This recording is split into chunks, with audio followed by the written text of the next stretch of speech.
Welcome to the MS&Me Radio Network.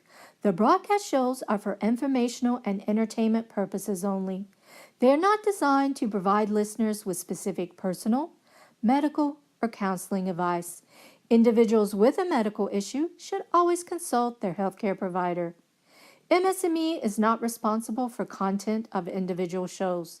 The views expressed by show hosts or the guests are their own. Enjoy the show. Hi, everyone, and welcome to Through My Eyes, A Life with MS. You are listening to Lauren Parrott on the MS&Me Radio Network. We are sponsored and powered by the Multiple Sclerosis Global Support Network 24/7 internationally. This show is going to be about when a caretaker has MS. So, I've been thinking a lot about this lately around the holidays. I've been thinking, oh my gosh, because I do want to get married one day and I would like to have children, but what am I going to do? How can I do it? And I have been talking to several of my friends and family members who do not have multiple sclerosis, and they do have children, and I hear stories about everything that they have to do around Christmas time. And I was like, or, around birthday time. By the way, my birthday is December 27th. So I just had a birthday. I just turned 34. And my brother, Joel, his birthday is December 21st. So my parents were very busy around the holidays, my mom especially. But I was thinking, I'm like, oh my God, how can I do it? How can I have multiple sclerosis and also be a caretaker? And it really was something that I started, like I said, I was thinking about it this year, and I'm single. I'm not married, I don't have children, but I try to prepare for the future. And so it's something that I was thinking about, and I received a magazine from the Multiple Sclerosis Foundation, from MS Focus, their magazine, and I read an article, and I thought, oh my gosh, well, I have a lot of stories that I can tell you, and then I can tell you what it said in the article, which I thought was great. So I know, for starters, I would just like to say that the one thing that I've learned in my time, in the last 17 years of having MS, I have learned that I just adjust to situations accordingly. I know what it's like to live with MS. I know what I'm capable of doing. I know what I'm not capable of doing. So I adjust accordingly. And so I was thinking, I said, well, I was like, it's really silly to get scared about something that hasn't happened yet, because I know that I have always been able to adjust to situations because I know my body, I know how it works, I know what works well, I know what doesn't, and so I will adjust. I'll just adjust. And I would like to tell you about a story. This was from last year around Christmas time. It was December 15th last year. And that's my best friend Joey's birthday and my cousin Nicole's birthday. But last year, so my mom, she fell and I wasn't home, and it just so happened that I was having a work party. We were celebrating the holidays at work. And so I called my mom to let her know that I was probably going to be a little bit late because we were having fun at the party. And I called home and she didn't answer the phone, which is kind of rare. So I called my brother and I told him, I said, will you please call Mom and check on her because she didn't answer the phone. Well, good thing we called her because she had fallen in our basement and she had broken and dislocated her shoulder. Now, that was really scary because that has never happened to her before. It's never happened. I've never been in a situation where I had to take care of someone before, and it was really scary. But like I said before, I just adjusted accordingly, and I actually made a YouTube video about this. I just jumped into the caretaker position without even thinking about it. It didn't even cross my mind. So I was still working my full-time job, and I was also taking my mom to her doctor's appointments. I was going to the drugstore to pick up the medication that she needed, and she also got sick on top of it. So she was very sick, and she had a horrible cough. It was awful. And she told me, she's like, this is worse than breaking my shoulder. She's like, this cough is horrible. So I talked to the pharmacist, and I figured out what medication worked for her, and we made it work. And what I did was I wrote down everything, like all her pills that she had to take. And because some pills she had to take, every 4 hours, some every 6, some every 8. And so I made sure to write everything down so I didn't forget. And then I was able to give her the proper medication at the right time every day. And I helped her with her exercises, and I was working full time, and I also have a part-time job on the weekends. So I just stepped in. I was so surprised, I guess, that I could do that. So in a way, it sort of prepared me for the future. And I thought, oh my gosh, if I can do this, then I can definitely handle having children.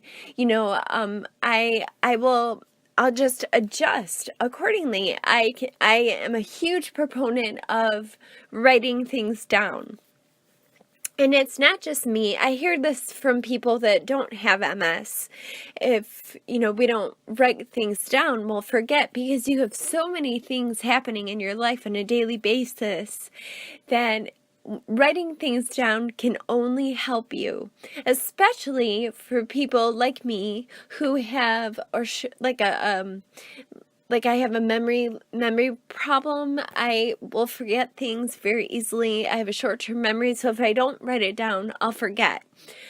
So that really came into play when I had to write down everything for my mom. And since I'm used to it, it was very natural for me to write everything down. It kept things organized, and it was really helpful. And she got better. I helped her with the exercises, and things went very, very well. And I surprised myself, because I was like, oh my gosh, I can't believe that I did this. I can't believe I am living with multiple sclerosis, and I was able to take care of my mom in a very effective way, because she's doing very, very well now. But I wanted to talk about a couple other things. So I wanted to talk about dating, because that is something that was kind of mentioned in this article. So I am single right now by choice. I choose to be single because I don't think I'm in a position to be in a relationship right now. There are still things that I would like to accomplish before I settle down in a relationship. And I'm very upfront about that. The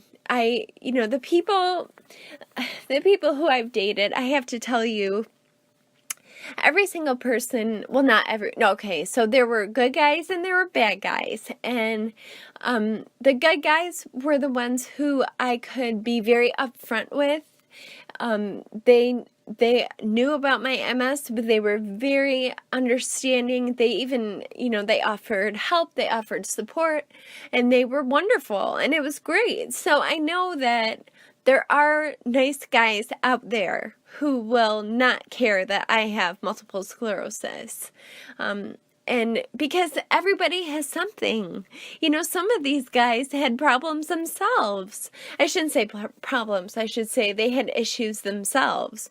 So they were more understanding because they were dealing with their own issues. And so they were kind of like, okay, MS, whatever, let's deal with it. And I think it's important to be very honest, and I'm kind of stepping ahead of myself, but I'm going to talk about open communication in a minute. I think that is so incredibly important in all relationships. I was a communications major in college and in grad school too. I studied communication because I think it is so important, and it can alleviate so many problems.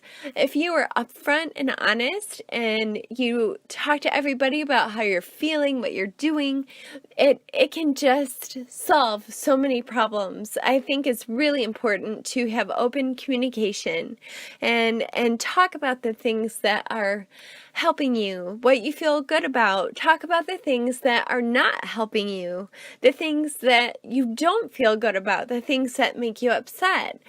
And that can be a lot harder, and it can be really hard. I mean, it's very hard to talk about things that make you upset. But if you don't, you'll let it fester. Because I've done that too in the past. Like I won't say something, especially if a guy was or girl was doing something or saying something that really hurt my feelings. I didn't confront it because I am not a confrontational person. I do not like confrontation. I don't like arguing. I'm very sensitive, and I try to avoid it at all costs. However, I think that I wish there was a part of me that made me a hint more, I don't want to say the B word, but that's exactly what I mean. Like someone who was more forward. Let's put it that way.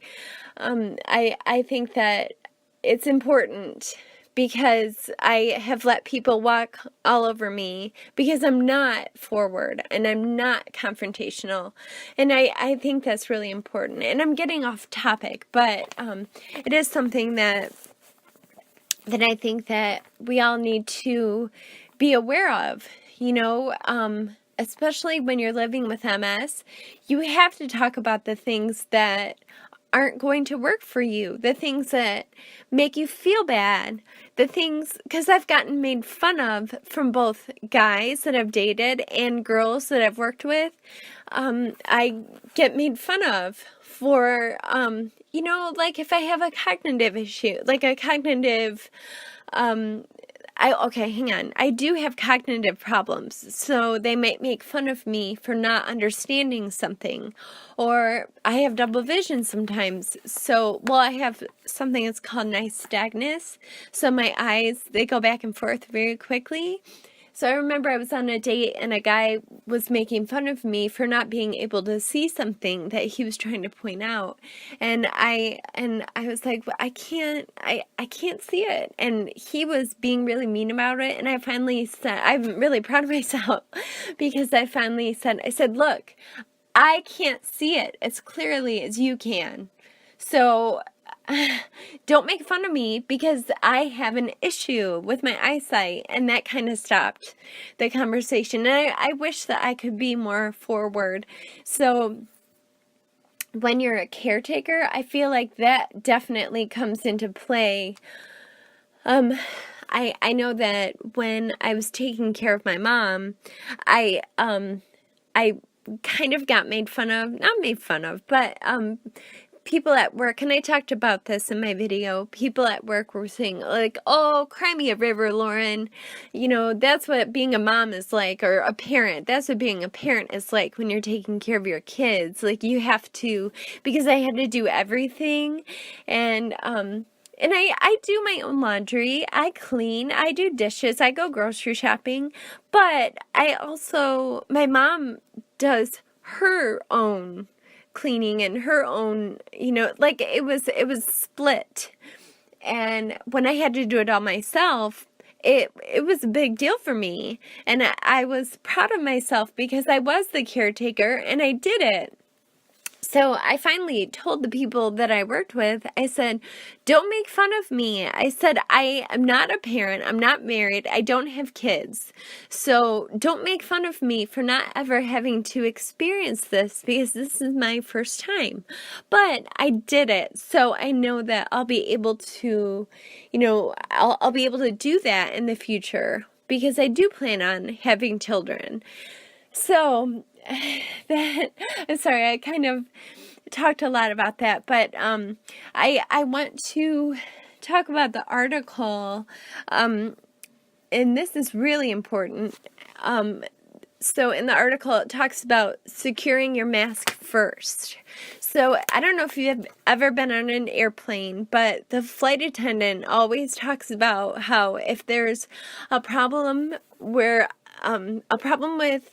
the air when you're in the air, and oxygen masks may fall down because you may need oxygen. They said, put your own mask on first, secure your own mask first, and then you can help your children.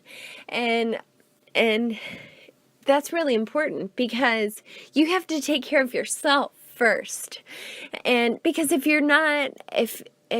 are not taking care of yourself, no one is going to do it for you, and then you're no good for anybody else. And that is huge. That is hugely important. And sometimes I forget to think about that. But I know that if I don't take care of myself, I'm just hurting other people, whether it's family members, coworkers, friends. You kind of have to be selfish a little bit, because if you don't take care of yourself, then you're hurting those around you. So it's really important to take care of yourself, because I'm sure you all know what is going to make you live well, what your daily tasks, the things that you have to do every day. Make sure that you are taking care of yourself first, and then you can help other people. And it's really important. And another thing in this article, it talked about how it's important to ask for help. And sometimes, actually a lot of times, I have trouble with this, because I don't like asking for help. I don't like it, because I don't want to be a burden on anyone else. And so I always think, I'm like, no, I can do it myself, and I can be stubborn sometimes. And I'm like, no, don't help me. I got it. When really, I should be asking for help. And everybody I know is happy to help me. Everyone I know is happy to help. So it's silly for me to feel that way. But I don't know if you feel that way, but I do. Like, I would rather do something by myself, because I feel like it's such an accomplishment. But it's okay to ask for help. It is definitely okay. And I want to tell you, so last weekend I got food poisoning, and I haven't had food poisoning that much in my life. And I remember, I don't want to tell you the details, because it's disgusting. But well, you know what? I'm just going to tell you, because I'll tell you what happened. I was at a party with my coworkers, and something didn't sit well with me, and I didn't really know what was happening, but I could tell there was a horrible feeling in my stomach. And so what I did was I just walked over to I felt so bad, but I walked over to my coworker's kitchen. It was actually my boss. I walked over to his kitchen, and I started throwing up, like, terribly. I was throwing up everything. And then for 2 days, I couldn't keep anything down, even a cracker or some water. It wasn't sitting well in my stomach, and it was really difficult, because I didn't know what to do. And so I told my mom, I said, "Oh my God, I'm sorry. Like, I can't eat anything. I'm not hungry. If I eat, I'll throw up, and I don't want to throw up. It's horrible." So I didn't. For 2 days, I laid in my bed and I slept for 2 days, which actually worked really well because after 2 days of not doing anything, just getting rest and sleeping, it healed whatever the problem was. Like maybe it was a stomach bug, maybe I had the flu. I don't think so because I've had the flu before and it definitely wasn't like the flu. I just think it was food poisoning. Because all I was doing was throwing up everything I ate. So it was food poisoning, I think. And what I did was I just, like I said, I laid in my bed and I slept for 2 days. And it was like a miracle because luckily it was a weekend. So on Saturday and Sunday, I stayed at home. I slept all day for 2 days. I didn't do anything. And on Monday, I was totally fine. I went to work and woke up in the morning, I took a shower, I had my regular routine, and I was totally fine. And I've talked to people before about how sleep is probably the best medicine that you could ever take. Because sleeping for your body is so incredibly important. So that's what I did, and that healed whatever happened to my system. So, I asked my mom, I said, "Oh my God," when I got better, I said, "What would I do if I had children?" I said, I couldn't do anything. I couldn't eat. It was hard. It was really, really hard for me to walk. I remember crawling. I tried to stand up and it was really hard for me. And so I crawled from my bed to another room in my house. And I told my mom, I said, "Oh my God," I'm like, it is hard for me to function. Not only was I sick, not only was I throwing everything up, but I couldn't function. Like I couldn't walk. I couldn't really do anything. And I said, "What would I do if I had kids?" And she's like, "Okay." She's like, "You would call somebody." She said, "When you were little," she said, "when you and Joel were little, I had to call your grandma and grandpa to come over because I couldn't do anything." She said, "I was sick," and she said, "I couldn't help myself, let alone help you and Joel." She said, "So I called your grandparents, and they came over, and they took you guys away, and I just stayed home, and I got better, and I rested and had chicken soup." And she's like, "And that's what you have to do."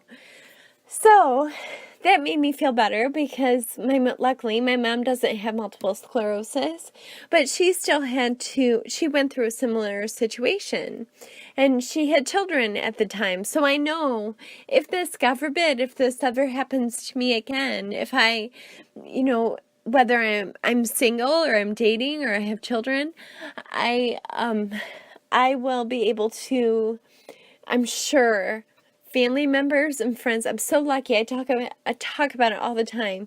But I know that family members and friends, they are more than willing to help. So if I called any of them and said, "I am sick as a dog. I am really having a hard time. Can you please either help me or can you please come over and watch my kids, or can you take my kids out to whatever, to go see Santa Claus or to the mall or whatever?" I'm sure that they would do it because you know what? I would do the same thing for them. So that made me feel better knowing that I don't have to worry so much about what's going to happen to me in the future. I don't have to worry because everything is going to work out. Everything is going to be okay. And I will make adjustments like I do every day. And I'm sure you are all I'm assuming this. Oh, that's my home phone ringing. But I'm assuming that you are all in the same boat. But I know that I make adjustments, and I say at work all the time because things change, and people will say like, "Oh my gosh, I don't want to adjust to this," or "This is something new, and I'm not used to it." And I'll say, "Well, my whole life is about making adjustments. My whole life is every single day I make adjustments, whether it's the shoes that I wear or the outfit that I'm wearing, or like I have to make adjustments according to the weather, according to how much sleep I've had, according to what I've eaten, according to everything. Like, I make adjustments every day, and I've learned that while having multiple sclerosis, you learn how to make adjustments because you have to. You don't have a choice. And it's not just multiple sclerosis, it's everything. Like, I think everybody, you make adjustments because you have to. If you want to live well, if you want to get through every day the best way that you can, you adjust to what makes the most sense. So I learned that it's really important. Again, I'm going to kind of recap. I think it's really important to take care of yourself first, because then you can take care of other people if you have to. I think that you should always ask for help if you need it, because I'm almost positive that for everybody out there, there are people in your life that are more than happy to help you. And it's really important to have open communication with your family or your partner, your children. It's really important to be direct and just talk about things that work for you and things that don't. Just be honest, be open, and I think everything will work out. I know that has worked for me. Again, I'm going to recap again. So I think it's important to take care of yourself first, and ask for help if you need it, and have open communication with the people in your life. Those are 3 things that I live by, and they're things that definitely help me now. And I think they're going to help me in the future. So I hope that you all can relate, and I hope you had a wonderful holiday season, and I wish you all a very happy new year. Thank you. Bye.